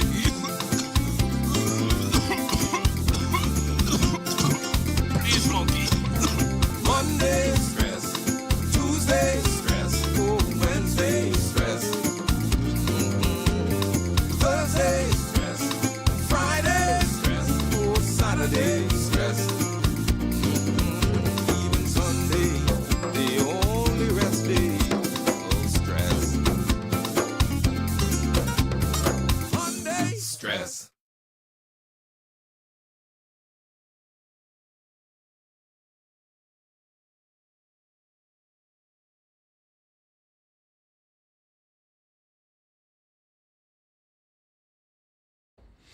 And we're back, ladies and gentlemen, just to be able to wrap up the show, have a very, very, very quick conversation about where we are in this country and being able to identify these things. A by-election has to be called within 60 days of the country from a constitutional standpoint. And so we're waiting on the government to be able to come out to the forefront. We're seeing that, let's see if we can be able to read this story, right? We have seen Thompson are ready to deliver fair and efficient by-election, and Golden Isles acting parliamentary commissioner has actually been able to say that. And he says Harrison Thompson says that his department is ready, and this ain't the Harrison Thompson that you thinking of, right? There's a different one. Harrison Thompson says that his department is ready to deliver a fair and efficient by-election in Golden Isles, insisting preparation are in place despite criticisms of that particular office being able to do that. Let's see if we can be able to open it up and have a good conversation about it. And I'd like to be able to see exactly what's what, right? So he said that he's met with his team yesterday and we're ready to be able to move. This is something that the man just died. Boy, look here. Life is a serious thing. People can't even cry about your death. We got to work. You're gone, left a void. We got to fill that void quickly. We're going to have a time to be able to mourn in due time and due season. But right now, we get to work. So he says he met with his team yesterday and ready to move. Noting, that ballot boxes are prepared, polling stations are identified, staff training underway. He added that the biometric voter card will not be introduced until the general election next year. All right. Golden Isles, a swing constituency of 7,601 votes. Registered voters in that particular constituency is expected to become one of the most closely watched races of the Davis administration. Observers say that the outcome could be viewed as an early referendum on the government's performance. I disagree. I disagree 100%. 150,000%. I disagree. I disagree. Let's talk about this further. It says the name circulating that a PLP nomination, Senator Darren Pickstop and Joe Johnson, chairman of the party's men's branch of the Free National Movement, has already ratified Brian Brown, and that's its candidate. Mr. Thompson would not say when the vote will be called, noting that the Speaker of the House of Assembly must first notify the Governor General. The Tribune understands that the Speaker is awaiting Mr. Miller's death certificate before proceeding. By law, a by-election must take place within 21 to 30 days of a writ being issued. Preparations come after heavy criticism of the department's handling of local government elections earlier this year, while delays, ballot errors, and administrative blunders marred the voting on several family islands. Those failures are believed to have led to the transfer of the Commissioner, Arthur Taylor. Mr. Thompson said that this time will be different.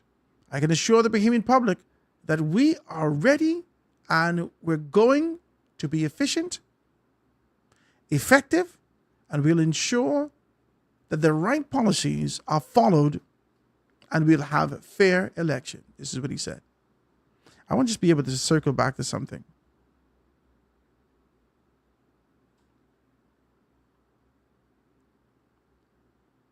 Observers say that the outcome could be viewed as an early referendum to the government's performance. I disagree with you. In the constituency of Golden Isles, right? In the constituency of Golden Isles, Brian Brown has been there from 2016, working. Vaughn took over the capacity, and Vaughn transitioned from Brian Brown is working as a general in 2016. Vaughn Miller won in 2017 with the Free National Movement. By 2019, Vaughn was gone. I'd probably give him too much time. Vaughn was gone. That means Brian Brown would have been able to amalgamate people in that constituency a long time. He was getting people. He has never closed his constituency office. He must buy that building. That must belong to him. Or the landlord love him bad. Because he's never closed that constituency office right there on that Coral Harbor Road area. He's never. And I look at that and I say, Brian must, and then, people started giving you, little sip, and telling you who done what. Let's go. Election campaign results 2021. Let's go. Election campaign results 2021. Now, I want to get to the specifics for you, because you really believe that this could be an early referendum. Now, other constituencies, yes, but no, I don't believe so. I don't believe that this will be the indication for that particular constituency. We're going to look at it and be able to make a determination right now. All right, so Golden Isles constituency, the PLP won Golden Isles constituency, and that was Vaughn Miller. He won 50% of the votes, 2,471 votes. He won by, and the numbers of voters who actually came out was 4,895 votes, and the constituency actually registered 7,391 persons, which is said that 66% of the persons actually voted. Okay? Actually voted. Now, for the PNP to be able to retain this particular seat, they're going to have to put a candidate that is known to people. We've seen Senator Pickstop and what he's been able to do in the Senate, and I like his youth. I like his tenacity. I like his kind of his vivacious desire and his zeal to go out there and do some stuff. I like it. I like his posture. I like his articulation. I think he'd be doing well and in a constituency, but I believe that you would want to give him some time. Can I say this? Can I talk? Can we talk like how I just talk with you? You would want to give him some time. He doesn't have enough time to be able to get to know the people, to touch those particular persons, to do all these things. He doesn't have enough time. Okay? It has to be a household name who's sitting outside of the scope of Parliament, that the entire cabinet, just like what y'all do in West Grand Bahama, the entire cabinet needs to descend upon Golden Eyes to win this. Everybody and their mom, everybody got to come out to Golden Eyes. Everybody. You can hear about what one and do. You can hear it. And approach it with grace. Approach it with grace. Don't reject it. Don't deny it. Understand it. You don't got to go talking to your party business.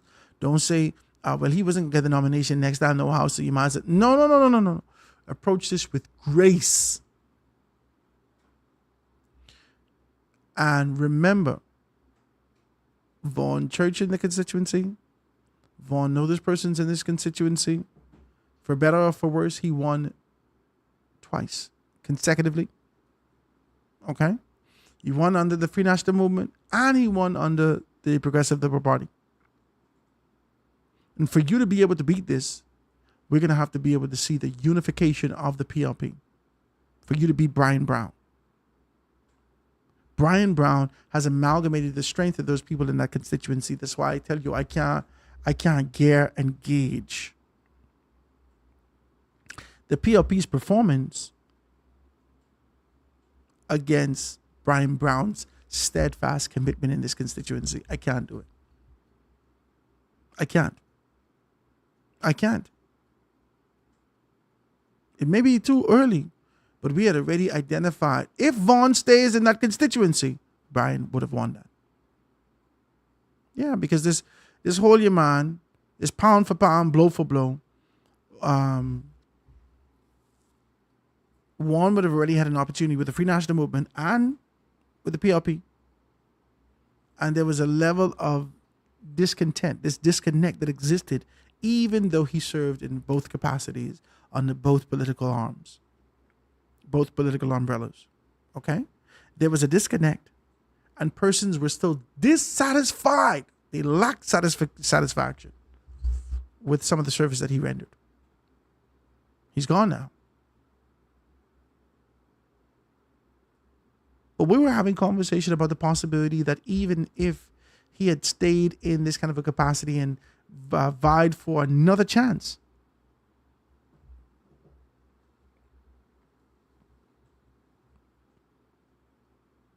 we've said that we don't believe that he would have actually been able to win that. Yeah, because the people would have been able to taste and see his service. And he's my guy. You know, I appreciate him. And he's no longer with us. But there's no need for us to have this kind of a conversation that the entire Progressive Liberal Party will be whipped by the steadfast posture and the stickability of one man in a constituency who has a determination to amalgamate and pick up every crumb of indifference and turn them into supporters for him in the constituency of Golden Eyes. And that is what Brian Brown has done. Not in the House of Assembly, and his headquarters is open. Let's shoot straight. The only way the PLP is going to beat him now, hypothetically, out of the hat, Michael Alcides, in conjunction with the dissent of the entire cabinet of the Bahamas in that constituency, drowning out the Free National Movement. Other than that, you're going to be able to find Brian Brown as a victor. And that will not bode well for you going into the next general election. Let's talk about these things, right? I I'd like to be able to see that. I'd like to be able to. Somebody text me and say, "Yep, Howard." Yeah, people was already saying that he wasn't gonna get that. People was already saying that. Well, I don't know if I can vote for Vaughn. They don't never call him Vaughn. They call him Vaughn. I don't know if I can vote for Vaughn. Charlie, try to be able to give him something that he's gone now. And unlike Obi, and the years and years and years of service that Obi rendered in the country in the particular capacity that he's done, they have similar backgrounds: sports, broadcasting, journalism, and politics. Similar. But Obi was almost larger than life and beloved in his constituency. And so the sympathy vote was something that easily you could have been able to tap into. This is unique at best. This is unique. And in this kind of a posture, you must find what fits best. I'm excited to see that. I'm excited to be able to find out the steps that it's going to take and be able to make some things happen. Guys, I want to thank you so very kindly for being able to tune in with us. I can see if I can get somebody from the DNA tomorrow. I can try to see whether or not they want to be able to come down here and talk to me about this. Whether or not this is a pie in the sky idea. Whether or not you've seen the support for the COI and you believe that this could be able to, this has motivated you to try again. I can talk about it. I can give it a try tomorrow, guys. This is exactly what's what. I thank you so much for being able to tune in. I got a shout out again to Mikhail Barnaby and his entire team for being able to ascend. They had everybody in here, right? They had everybody in their space. And so I want to thank him so very kindly for being able to do that. Tomorrow we're going to talk a little bit more politics and find out where we are as we continue to be able to move and make some things happen right here on The Foundation. I have a dream where the powerful and the powerless will sit at the same table, where the haves will see the have-nots, not as burdens, but as brothers, where class will not divide us, but conviction will unite us. I have a dream that the oligarchs will remember we must all eat, that the brown-faced neo-colonialists will remember who they are and whose they are. I have a dream that fraternities will build beyond internal architecture into a national bond, that the walls of design will give way to the bridges of brotherhood, not a fraternity of symbol, but a brotherhood of substance.